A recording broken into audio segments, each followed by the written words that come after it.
રાજકોટ શહેર અને ગ્રામ્ય વિસ્તારોમાં સતત વરસાદની ખબરો સામે આવી છે। Jamnagar highway, Morbi highway, 150 foot ring road પર વરસાદની ખબરો છે। રૈયા ચોકડી, ઇન્દિરા સર્કલ, નાના મહુવા ચોકડી પાસે પણ વરસાદ પડ્યો છે।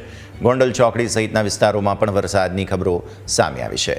પડદરીના સરબદળ અને આસપાસના વિસ્તારમાં પણ વરસાદની ખબરો સામે આવી છે। કપાસ, મગફળી, સોયાબીનના પાકને અત્યારે ફિલહાલ આ વરસાદથી લાભ થઈ શકે છે। સંવાદદાતા ઋષિ અત્યારે આપણી સાથે। ઋષિ, રાજકોટના અલગ અલગ વિસ્તારોમાં વરસાદની ખબરો સામે આવી છે, કયા પ્રકારની સ્થિતિ?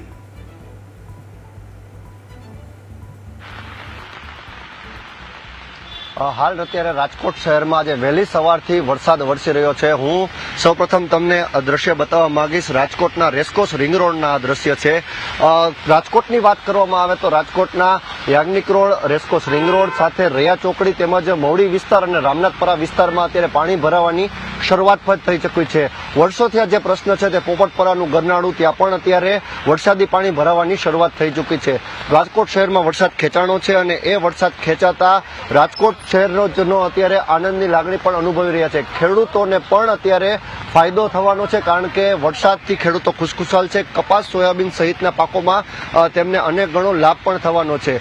રાજકોટ શહેરમાં આજે જ્યારે ગણેશ વિસર્જન અત્યારે ચાલી રહ્યું છે, ત્યારે આજથી જ માના ગરબા એટલે કે વેલકમ નવરાત્રીની પણ શરૂઆત થઈ રહી છે। ત્યારે નવરાત્રીના આ આયોજનો વરસાદમાં ધોવાશે તે વાત તો ચોક્કસ છે।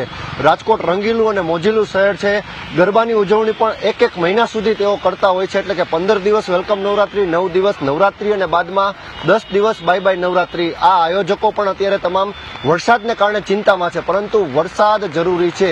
વરસાદને લીધે જે પાણીની સમસ્યા હોય તે નથી રહેતી। રાજકોટના જીવાદોરી સમાન આજી અને ન્યારી ડેમમાં પણ અત્યારે ખૂબ સારા પાણીની આવક પણ થઈ છે। ઉપરવાસમાં વરસાદને કારણે નદી નાળા પણ છલકાઈ ગયા છે, ત્યારે લોકો અત્યારે વરસાદ વરસતા ખુશખુશાલ જોવા મળી રહ્યા છે। જી ઋષિ, કેટલા સમયના વિરામ બાદ ફરી એકવાર વરસાદ આવ્યો છે અને કયા કયા વિસ્તારોમાં કોઈ અત્યારે ફિલહાલ અલર્ટ વગેરેની સ્થિતિ છે કે કેમ?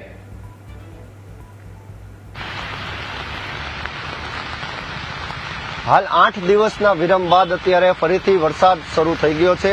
આજની આગાહી હતી, એટલે કે આજે વહેલી સવારથી જ આ આગાહી સાચી ઠરી છે અને વરસાદ વરસવાનું શરૂઆત થઈ ચૂકી છે। રાજકોટ જિલ્લાની જો વાત કરવામાં આવે તો ગોંડલ, જેતપુર, વીરપુર, ધોરાજી અને ઉપલેટા પંથકમાં પણ અત્યારે વરસાદી માહોલ છે। વહેલી સવારથી તો ક્યાંક મોડી રાતથી વરસાદ શરૂ છે। રાજકોટ જિલ્લાની પરિસ્થિતિની વાત કરવામાં આવે તો 1 થી 1.5 ઇંચ જેટલો વરસાદ રાજકોટ જિલ્લામાં પણ વરસ્યો છે। ત્યારે આજે રાજકોટ શહેરમાં એલર્ટ આપવામાં આવ્યું છે। વરસાદની શરૂઆત થઈ ચૂકી છે, જ્યારે આગામી સમય જ બતાવશે કે કેટલો વરસાદ રાજકોટમાં વરસશે। જી બિલકુલ, ખૂબ ખૂબ આભાર ઋષિ આપનો અમારા સાથે જોડાવા માટે અને આ સમગ્ર ચર્ચામાં ભાગ